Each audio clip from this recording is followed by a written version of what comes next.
Now that we've talked about how to locate social commentary in literature, it's time to practice with whichever book you've chosen for the Literature Circles project. Your assignment looks like this.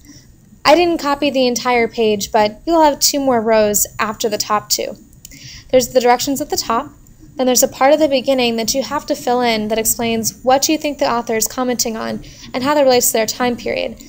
And then you have 4 different spots where you're supposed to explain a little bit about what's going on in the book in relation to the type of social commentary that you think is happening in the book. Additionally, like we've been talking about recently, you always have to have a quote to back up what you're saying, so don't neglect the quote part of the chart. There's a couple things to note about the directions. The first thing is, these are your initial thoughts. This isn't something that you're doing with somebody else, because you're going to do that next week when we start working with these charts in groups. So for now, try to think about what you think about this book, not what your partner thinks or just somebody else in the class, or even what somebody might think on the internet. This should be your idea. Additionally, for this assignment, you do need to fill in every part of the chart. If you're choosing the right kind of social commentary that you're finding in the book, you should be able to find something for every space. Also, I want you to use at least 3 different chapters that we've read so far, no matter which book you're reading.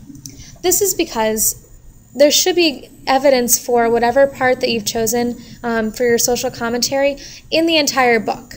If you can only find evidence in one chapter, there's a really good chance that that's not one of the main parts that Fitzgerald or Steinbeck are trying to critique.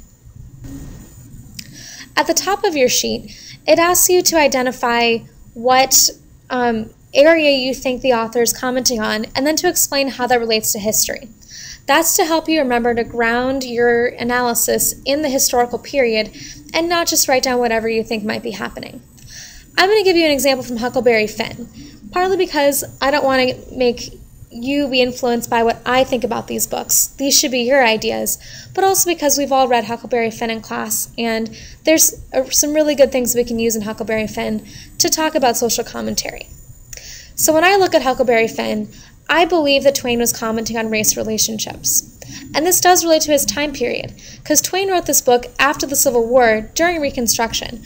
And you know from your history class that Reconstruction didn't do much to fix race relationships. So it's a really good thing to look at for the book, plus there's a lot of evidence that I could use. Now here's my entire filled-in chart. I'm going to explain some of my reasonings for that on the next slide here. But this is what your chart should look like at the end. You should have 4 different chapters chosen from different parts of the book. You should explain first what happened in that chapter that relates to the area you identified, which again for me is race relationships. After that, you're going to explain what is said about that area. In this column, you're taking the events from the chapter, relating them back to the history, and thinking about what the lesson is in regards to the literary criticism and the social criticism that you're looking at. And then the last thing, of course, is copying a quote that supports what you've put in the first 2 columns. Don't neglect that quote. When you're using textual evidence, it's really important that you choose evidence that really backs up what you're saying and isn't just a random quote from the book. Most of you are doing a really good job with this. I'm really proud of you, but it's never hurts to reemphasize it. So here's a little bit more about what I decided to do in my chart. I started with chapter 15, which I honestly think is the first part in the book where Huck even realizes and starts thinking about Jim as another person who has the same kinds of feelings that he does. This is the chapter where Huck tricks Jim on the raft. Remember, it's all foggy, and Huck starts whooping and making those noises because he wants to make Jim feel like he didn't really understand what was going on. And he makes up this whole story about how Jim had been sleeping and he's making it up. But then later in the chapter, Jim starts realizing what Huck's doing, and he knows that what he experienced was real.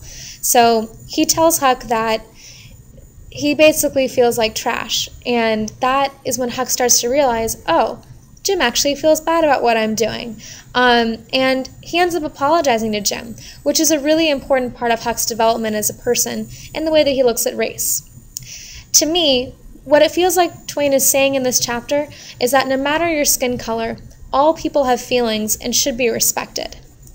And a quote that I found that could back up that analysis was Huck saying, "It was 15 minutes before I could work myself up to go and humble myself," which is the part of the chapter where he apologizes to Jim. So here's what you need to do in order to complete your assignment this weekend. The first thing is to start writing down possible areas for social criticism in your book. There are some margins around the edge of the paper. I would recommend writing down 4 or 5 ideas before you decide which one you want to focus on. For me, in Huck Finn, obviously I thought of race relationships, but I could have easily used adult authority, or even the value of religion in the book, because Twain explores those ideas as well.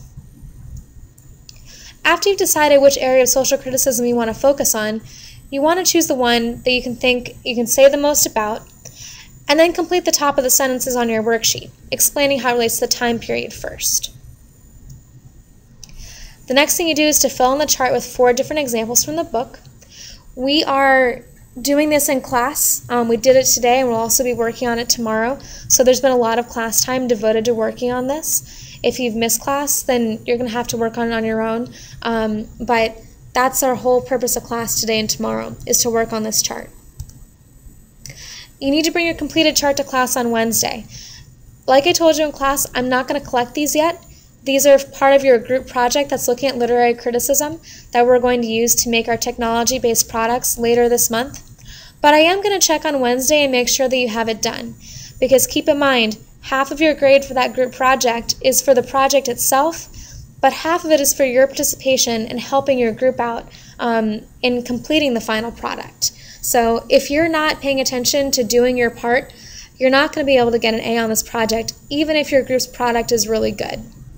Please make sure that you're contributing to the group process. As long as everybody in the group has a lot of different ideas, you should be able to figure out some really good pointers for answering the questions about what Fitzgerald and Steinbeck are saying about their period of time. I hope this was helpful to you. Please let me know if you have any questions.